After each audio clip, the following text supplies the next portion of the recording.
Hey guys, this is Isaac with Fun Football Podcast, and this is a video about why the Green Bay Packers should not sign Deebo Samuel. First of all, he's turning 29. He just turned 29. And second of all, he's got a almost $16 million cap hit this year, and he's going to be looking to get paid.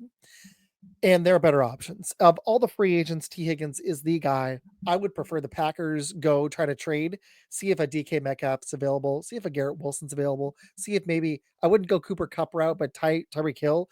Even though I think he's lost a step, I'd rather have him. There are so many better options out there than Deebo Samuel. And outside of that $16 million cap hit and the fact he's going to want to get paid and he's not always available and he only shows up for a few games a year, look at these stats. Let me share this screen with you guys. This is just like I hope they're not actually considering this. I've heard the rumors. I know he wants to get traded. Don't do it because you're going to give up stuff and then you're going to take the cap hit. Last year, I don't like to just look at stats, but he's dropping off. And where I was concerned wasn't just his receiving. He had over 200 yards less and 4 touchdowns less. And I know that the 49ers were worst team this year, but that average dropped by almost 2. That's concerning at his age when he's taken some punishment and he's had problems staying healthy. But check out this rushing. This is what scared me. I was like, what? He went from 6.1 the year before that, age 27 season, age 28 dropped to 3.2. I know he did that early on, but he'd been in the 6s and 5s the previous 3 years.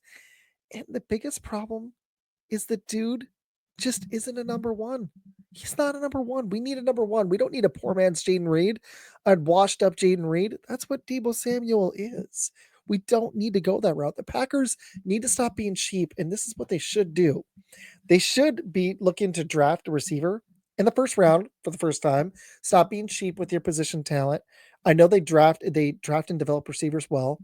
I like Jaden Reed's potential. I'm not a massive Wicks guy. He shows flashes, but I'm not a huge fan. I'd like him to be a number 4.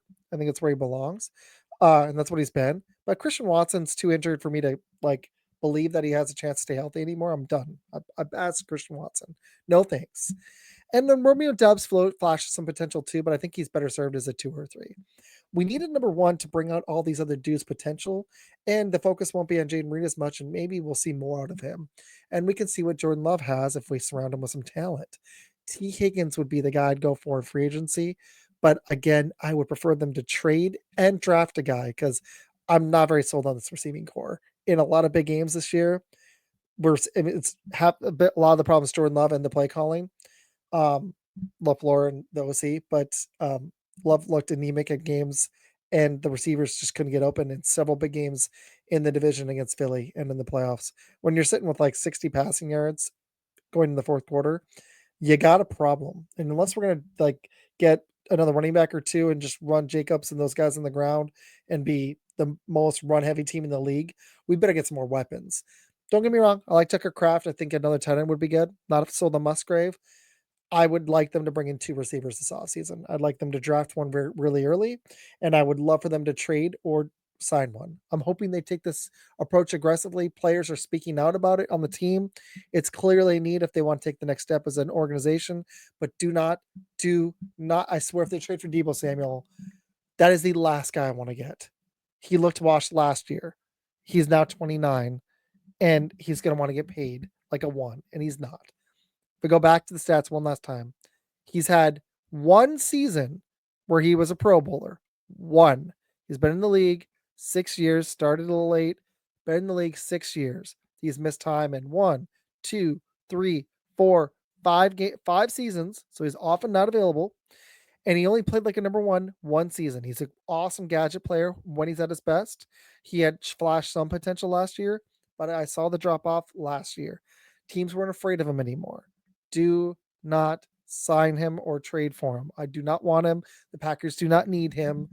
I would rather go with our receiving core than get Deebo Samuel. Even my friend who's a Bears fan was like, they're letting Keenan Allen go. He's like, dude, if they get Deebo, I'm gonna be ticked. I get it. T. Higgins, I'm not sure if he's a 1, but he'd be a way better option. Uh, I think there's gonna be some trade options out there. I think Tyreek Hill might be available. I think Garrett Wilson might be available. I think there's an off chance the Seahawks roll with Jackson Smith and Jigaba and they trade DK Metcalf. I think there are other guys that are going to become available. There are dudes in the draft, all of which are better than Deebo Samuel. So Packers, please, please, please, please do not sign Deebo Samuel. This is Isaac with Fun Football Podcast, and this is my Packer video. I will have another one soon. Go check out my mock drafts. I just put up a Lions one. There's a Commanders one. There'll be a Chiefs and Eagles one soon. There's a bunch of Packers ones. I've done a bunch of teams already. Titans, Texans, Cowboys. Go check them out. Anyways, I will see you guys again soon. Please subscribe to the channel and help me hit my goal of 700 subscribers by February 15th. Thanks, everybody. Fun Football Podcast out.